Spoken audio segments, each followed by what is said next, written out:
The winter sun hung low over the Colorado mountains, pale but steady, casting long shadows across the snow. Everything was quiet in a way only daylight silence can be. No mystery, no darkness, just cold clarity.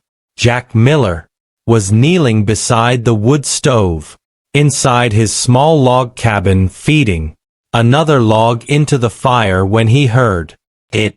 Knock, knock, knock. Not the wind, not a branch, a knock. He straightened slowly and turned toward the front door.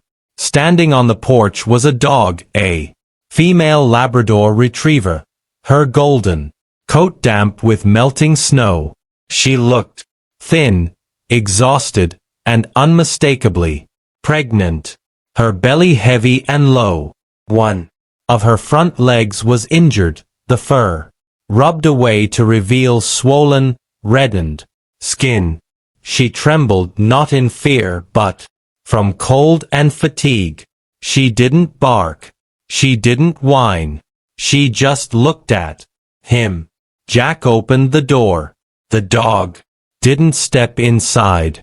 Instead, she turned her head toward the forest line, then looked back at him. She repeated the motion. Slow, deliberate, clear. Jack exhaled through his nose. "All right," he said quietly. "I'm coming." He grabbed his jacket, gloves, and a small medical kit that had been hanging by the door for years. The moment he stepped outside, the dog turned and began to walk, limping but determined. Every few yards she stopped and looked back, waiting until Jack caught up. In the daylight, everything was visible. Paw prints pressed into the snow, her uneven steps the way she favored her injured leg. She wasn't leading him blindly. She was guiding him. They reached a shallow slope near a fallen pine tree. There, trapped between thick roots and a slab of rock, lay a male golden retriever. He was large, broad-chested, and clearly a family dog. One of his hind legs was wedged tightly, swollen and bruised, deep purple. He was conscious, breathing hard, eyes locked on the female as she approached. His tail moved once weakly. Jack knelt immediately.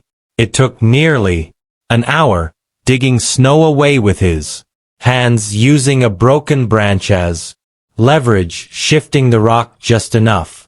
When the leg finally came free, the dog collapsed onto the snow with a heavy sigh.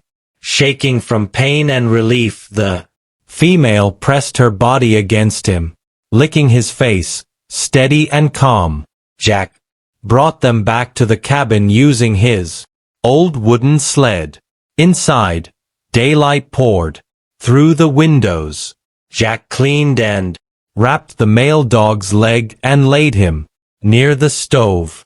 When he finally stepped back, exhausted, he noticed the female pacing.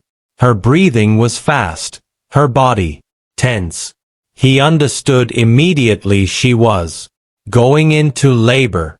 Jack moved to the far wall and sat down, making himself small, quiet. This wasn't his moment to control.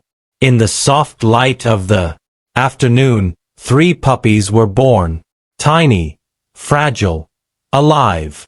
The mother cleaned them gently, curling around them.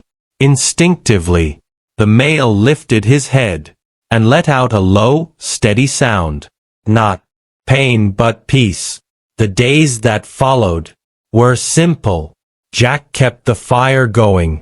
He placed food and water nearby. He never touched the puppies. The male dog healed. The puppies opened their eyes. Sunlight filled the cabin each morning. Nearly 2 weeks later, on a clear winter day, Jack opened the door. The male dog stepped outside first. The female followed carefully, carrying each puppy by the scruff and setting them down in the snow. Before leaving, she looked back at Jack, not like a wild animal, not like something in debt, just like a dog that had asked for help and received it. Then they walked into the trees, disappearing into the bright winter forest, leaving the cabin exactly as it had been, except Jack stood there a little longer, knowing he had been part of something quiet, brief, and complete.